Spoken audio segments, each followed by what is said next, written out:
It's a high-stake battle for a highly powerful state.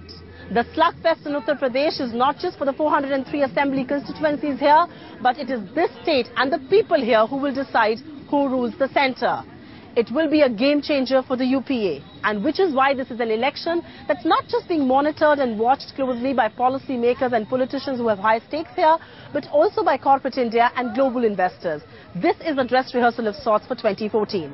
UP is also a litmus test for Rahul Gandhi. Is India prepared to rally behind him? It's a test for the BJP. Whether it's offensive in the centre is being reflected and echoed by the electorate on the ground. But most important than all, UP will decide what are the real issues that concern the common man, and are these the ones that are being debated on national news televisions every evening. I'm Supriya Srinath, and over the next 30 minutes, I bring to you all the possible angles of the mother of all electoral battles. We also analyze and explain that why is the road to New Delhi often routed through Lucknow. This is Battleground UP.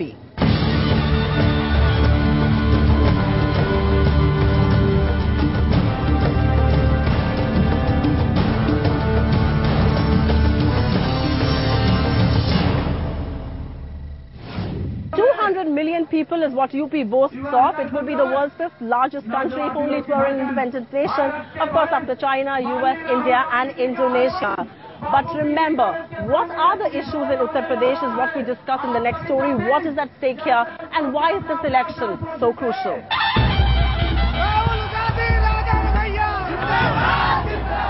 The war bugle has sounded and battle lines are drawn for the mother of all electoral battles. The battle for India's most populous state, the battle for Uttar Pradesh, a state that has often changed the contours of national politics, a state that has given independent India 8 of its 14 prime ministers, a state that boasts of 200 million people with 126 million voters, a state where no leaf is being unturned by any political party. Rahul Gandhi fighting for resurrection, Mayawati for survival, Mulayam for re-emergence, and the BJP struggling for lost glory. Who will the voter oblige? Caste equations in UP are distributed and also very complex, with the population largely divided between backward, Muslim, Brahmin and Dalit voters. A quick look at their voting patterns is a good measure of who stands where. Dalits are primarily BSP and Congress voters. Muslims mostly rally behind the SP and the Congress. Yadavs, who make up the backward class, vote for Mulayam Singh Yadav. But the other OBCs often divide their vote between the SP, Congress, BJP and BSP. Upper caste votes are divided between the BJP, the RLD and the Congress. UP boasts of 403 assembly constituencies. It sends 80 elected members to the Lok Sabha, which is why winning here sets the ball in motion for New Delhi. It has been a high-pitched battle with nothing being left to chance or even unsaid at all. Lucknow में इन्होंने जादू का हाथी बैठाया है। आमतौर से सड़क पे हाथी चलता है, ये पत्ते खाता है, घास फूस खाता है। मायावती जी ने नया मॉडल हाथी तैयार किया है जादू का, वो गरीबों के पैसे खाता है। इस पार्टी की दिमागी हालत इतनी ज्यादा खराब हो गई है कि अब इस पार्टी के लोगों को हाथी भी यहाँ पैसा खाता हुआ नजर आ रहा है। इस प्रकार अब ये पार्टी भी वर्षों से यहाँ अपने बीमार में मुरझाए पड़े हाथ को किस्म किस्म के झूठे, गलत व घिनौने हथकंडों के जरिए इसका इलाज करने की कोशिश में लगी हुई है। राहुल गांधी जी को याद दिलाना चाहूंगी कि उनकी मां रोम की हैं और वो भारत में स्वीकार कर ली गई हैं। तो इटली की सोनिया जी अगर भारत में स्वीकार कर ली गई हैं, तो मैं तो मध्य प्रदेश की ही हूं। मैं राहुल गांधी को कहूंगी कि वो मल्लाहों के घर में पकौड़ियां खाना बंद करें और मल्लाहों को अपने घर में सैंडविच खिलाना शुरू करें दिल्ली में बुला करके। But it isn't just the politicians with stakes in this state or outside who are monitoring the UP elections. Global investors, market participants and India Inc. is patiently waiting to hear the UP verdict on the 6th of March. What happens in UP will have a bearing on everything else around. Congress's gain in UP will boost confidence into the UPA, and possible new equations in the state between the Congress and Mulayam will add 22 MPs to UPA's strength. A number that will come in handy to push through crucial reforms and making tough calls that adamant allies have been opposed to, like deregulating diesel, opening FDI in multi-brand retail, trimming subsidies and consolidating the fiscal, to name just a few.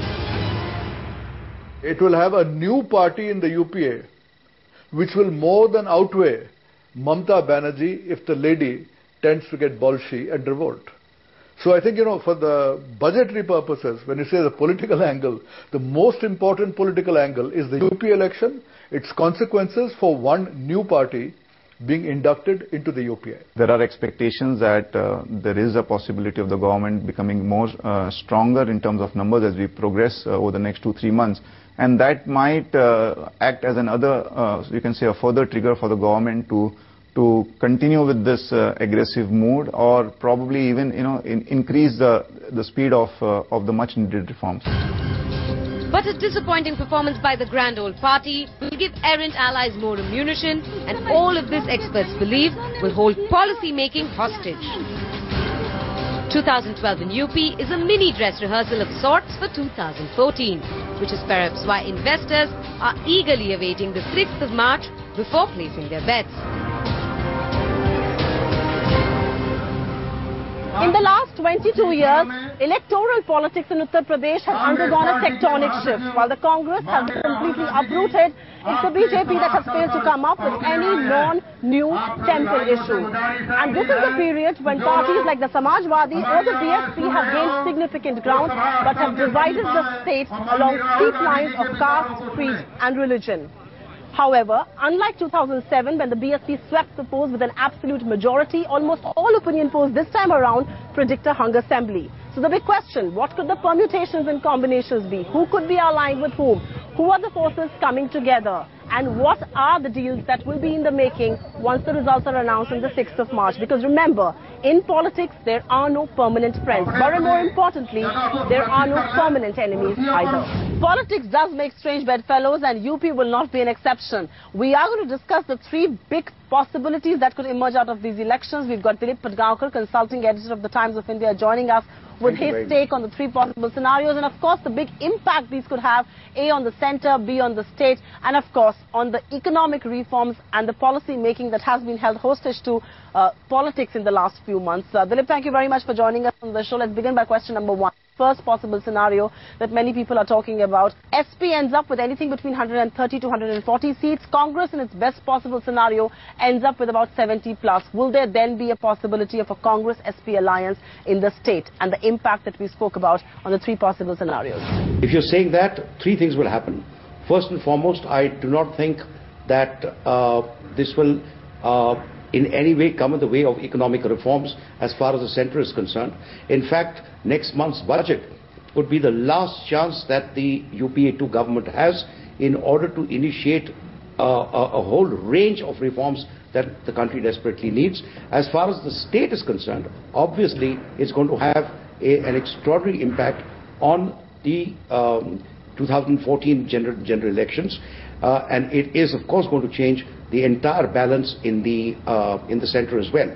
Thirdly, it will enable the Congress, such an arrangement will enable the Congress to take its distance from an extremely pesky, recalcitrant ally, which is the Trinamool. So the Congress stands to gain, and obviously the SP stands to gain as well. The second scenario, and this is again, the art of the possible, as they say, is that BSP comes out with 160 seats. Of course, the tally goes down from 206. They still come out with about 160 seats.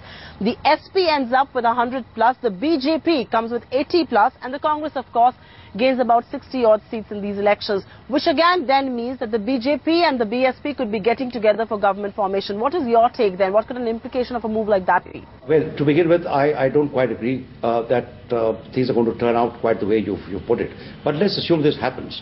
Should that happen, let's not forget that the BSP and the BJP have in the past done deals. Some of them have worked, some of them haven't worked. There's no reason to believe that they might not strike a deal again. Should that happen, then a certain number of consequences are inevitable. I do not think, for example, that there will be immediate elections. We'll have to wait until 2014 for those elections to take place. But that is a window of opportunity also for the opposition to keep on hammering away at the Congress. There are a whole slew of issues on which it can do so. Okay, and now let's talk about the third possible scenario, and this perhaps will be the most chaotic. This may even lead to presidential rule in the state, but you know, it's a scenario that can be a possibility. It's a scenario that if the parties do not agree to come together, in fact is the most distinct possibility. And the scenario then is that BSP ends up with about 125 seats, the SP comes up with about 110 plus, the Congress comes up with about 50 plus, which many analysts say is a huge possibility, apart from the euphoria, of course.